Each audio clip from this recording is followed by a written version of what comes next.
শেখ হাসিনার প্রকাশ্যে জাতির কাছে ক্ষমা চাওয়া সহ ৯ দফা দাবিকে ঘিরে উত্তাল সারা দেশ।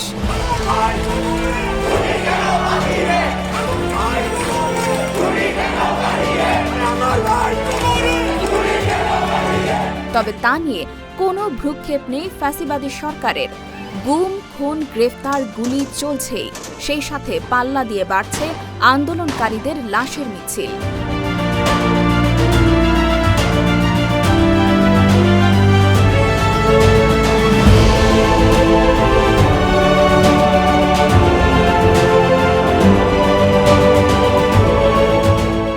আগস্ট ছাত্রদের আন্দোলনে সংহতি জানিয়ে রাজপথে যোগ দেন চলচ্চিত্র ও টিভি মাধ্যমের শিল্পীরা। আমার অন্য কোনো দেশের পাসপোর্ট নাই, আমি এই দেশেই থাকবো, এই দেশটা আমার, আমাদেরকেই সংস্কার করতে হবে। কি বলতে চাই? ২রা আগস্ট শিক্ষক, শিক্ষার্থী ও বিভিন্ন শ্রেণী পেশার মানুষ রাজপথে আয়োজন করেন দ্রোহযাত্রা।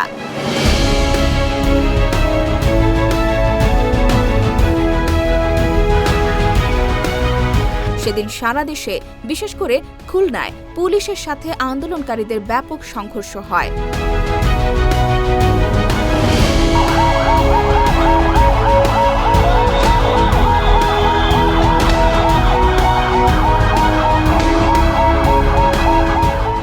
আগস্ট শনিবার দুপুর ১:৩০ থেকে বৈষম্য বিরোধী ছাত্র আন্দোলনের ডাকে কেন্দ্রীয় শহীদ মিনারে সর্বস্তরের মানুষের ঢল নামে।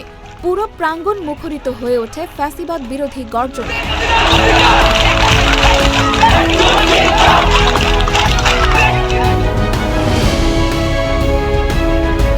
সেদিনের সেই জনসমুদ্র থেকেই সরকার পদত্যাগের ১ দফা দাবি ঘোষণা করে বৈষম্য বিরোধী ছাত্র আন্দোলন।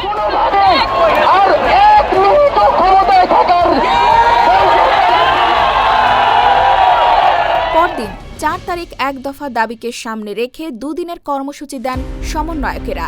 ৫ তারিখ নিহতদের স্মরণে সারা দেশে শহীদ স্মৃতিফলক উন্মোচন এবং ৬ তারিখ লং মার্চ টু ঢাকা। তবে সেদিনও একইভাবে আন্দোলনকারীদের ওপর নির্বিচারে গুলি চালায় ফ্যাসিবাদী সরকারের পুলিশ।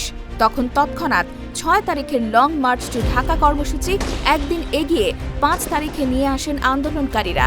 একটি জরুরি সিদ্ধান্ত মোতাবেক আমাদের যে ৬ তারিখের যে লং মার্চ টু ঢাকা কর্মসূচি ছিল সেটাকে আমরা একদিন এগিয়ে নিয়ে এসেছি। আগামীকাল ৫ই আগস্ট সারা দেশের মুক্তিকামী জনতাকে ঢাকার উদ্দেশ্যে রওনা হওয়ার জন্য আমরা আহ্বান জানাচ্ছি। সেদিনের কর্মসূচিকে ঘিরে আন্দোলনকারীদের উদ্দেশ্যে কঠোর হুঁশিয়ারি দেয় ফ্যাসিবাদী সরকারের পুলিশ।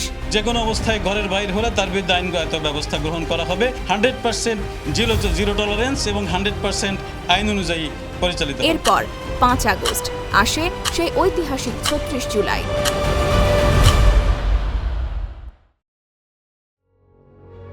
সেদিন সকালে ঢাকার সড়কগুলোতে ছিল জনমানবহীন শুনশান নীরবতা। সকালে শহীদ মিনারে ছাত্র জনতার একটা অংশ জড়ো হয়। তখন সেখান থেকে সরে যাওয়ার কোনো সুযোগ না দিয়েই পুলিশ তাদের উপর গুলি চালায়।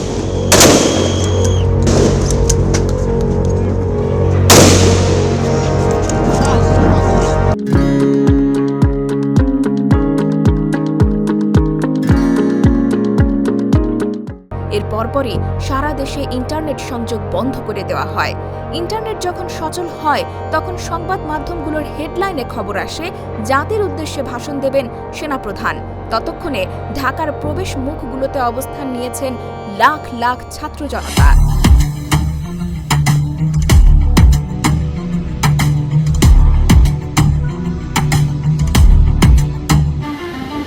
সকাল ১১টার পর উত্তরা এলাকায় জড়ো হতে থাকেন বিভিন্ন স্থান থেকে আসে সেনাবাহিনীর সদস্যরা তখন প্রবেশদ্বারগুলোর ব্যারিকেড খুলে দিলে ছাত্র জনতা বাঁধ ভাঙা উল্লাসে এগিয়ে আসতে থাকে রাজধানীর দিকে। দিকে প্রবেশ করছে, তখন খবর পাই যে সে লাখ বললেও ভুল হবে না, তারা উত্তরা থেকে এই মিছিলটি কিন্তু অগ্রভাগ আরো আধা ঘন্টা আগে বনানী অতিক্রম করেছে, কিন্তু আধা ঘন্টা পার হলেও এখন পর্যন্ত কিন্তু এই মিছিলের পেছনে। আর ঠিক তখন প্রবল পরাক্রমশালী ফ্যাসিবাদী শাসক শেখ হাসিনা পদত্যাগ করে ভারতে পালিয়ে গেলেন। শেখ হাসিনা পালিয়ে গেছে, শেখ হাসিনা নাই, শেখ হাসিনা চলে গেছে, শেখ হাসিনা পালায় না। এরপর তার বাসভবন গণভবনে ঢুকে পড়েন ছাত্র জনতা। আমার ঠিক পিছনে আসলে এই সময় মানুষের হাতে হাঁস মুরগি সহ নানান আসবাবপত্র দেখা যায়।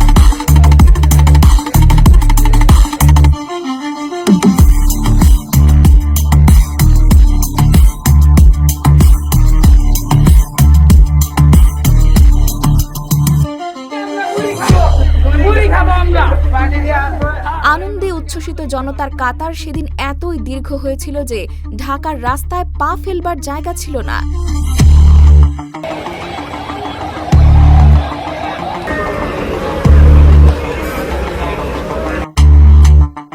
ঢাকা সেদিন যেন উৎসবের নগরী, চারিদিকে বিজয় মিছিল।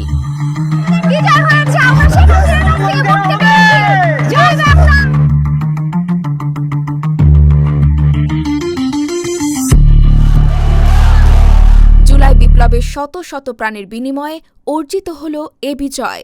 এ বিজয় জনতার বিজয়।